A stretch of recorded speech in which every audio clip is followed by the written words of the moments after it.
আসসালামু আলাইকুম। রোজ কিচেনে তোমাদের সকলকে স্বাগত। আরেকটি নতুন রেসিপি দেখার জন্য আজকে আমার রেসিপি হচ্ছে গন্ধ ছাড়া মটন রান্নার রেসিপি।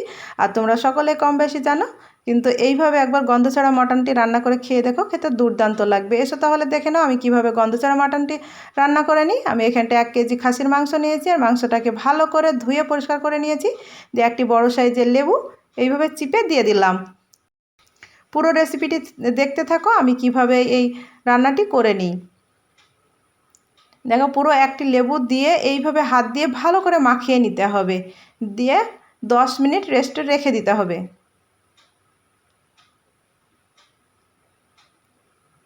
দেখো পুরো আমি ভালো করে মাখিয়ে নিয়েছি, দিয়ে 10 মিনিট রেখে দিলাম।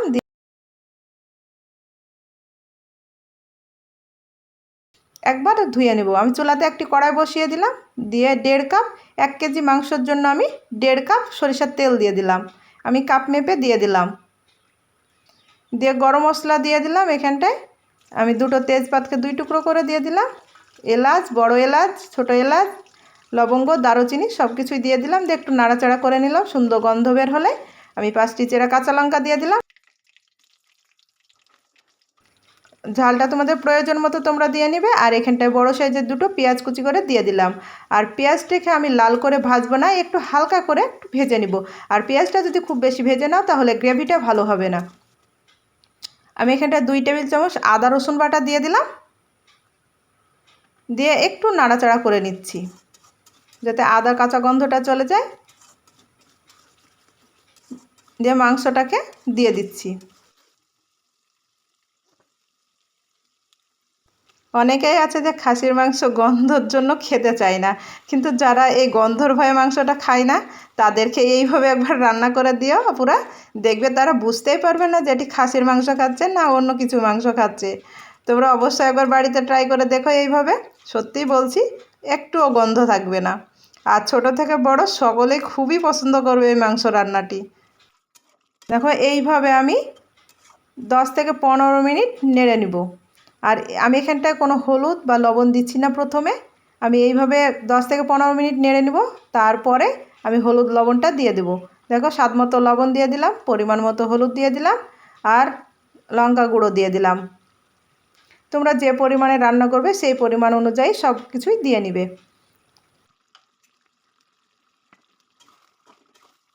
এইভাবে আমি নেড়ে নিচ্ছি। 10 থেকে 15 মিনিট ঢাকা দিয়ে দিলাম। 10 থেকে 15 মিনিট পর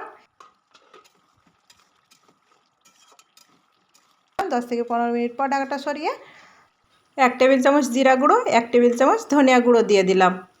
আর এখানটায় আমি বলছি তোমরা যে পরিমাণে রান্না করবে সেই পরিমাণ অনুযায়ী তোমরা দিয়ে নিবে। দিয়ে এইভাবে ভালো করে কষিয়ে নিব।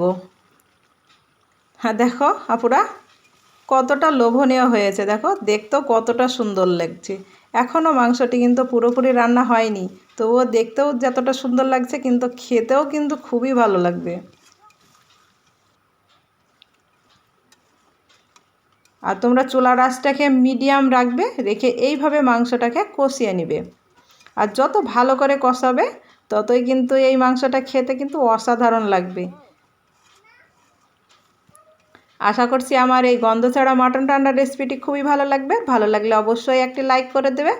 আর আমার চ্যানেলে নতুন হয়ে থাকলে চ্যানেলটিকে সাবস্ক্রাইব করে দেবে, পাশে থাকা বেল আইকনটা অন করে রাখবে। যখন এরকম নিত্য নতুন ভিডিও দেবো সবার আগে তোমাদের কাছে নোটিফিকেশনটা পৌঁছে যাবে। মাংসটা প্রায় শেষের দিকে, এই পর্যায়ে 1/2 চা চামচ গরম মশলা দিয়ে দিলাম। দিয়ে আবারও কিছুক্ষণ এইভাবে কষিয়ে নিচ্ছি। আর দেখো কতটা সুন্দর হয়েছে আর কতটা লোভনীয় হয়েছে। দেখো বন্ধুরা,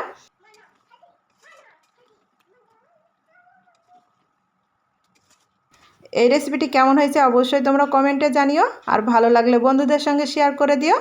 দেখো, আমি চুলা রাসটাকে বন্ধ করে নামিয়ে নিয়েছি। আর দেখতেও কতটা সুন্দর লাগছে। তোমরা গরম গরম ভাতের সঙ্গে বা রুটির সঙ্গে বা ফ্রাইড রাইসের সঙ্গে খেয়ে দেখো, বা পরোটার সঙ্গেও খেতে কিন্তু দুর্দান্ত লাগবে। একটুও গন্ধ লাগবে না, তোমাদেরকে 100% গ্যারান্টি দিচ্ছি। আজ এই পর্যন্ত, আবারও কোনো নতুন রেসিপি নিয়ে আসবো। ভালো থাকবে, সুস্থ থাকবে। আবারও কোনো নতুন রেসিপি নিয়ে আসবো। ভালো থাকবে, সুস্থ থাকবে। আর পুরো রেসিপিটি দেখার জন্য তোমাকে অসংখ্য ধন্যবাদ।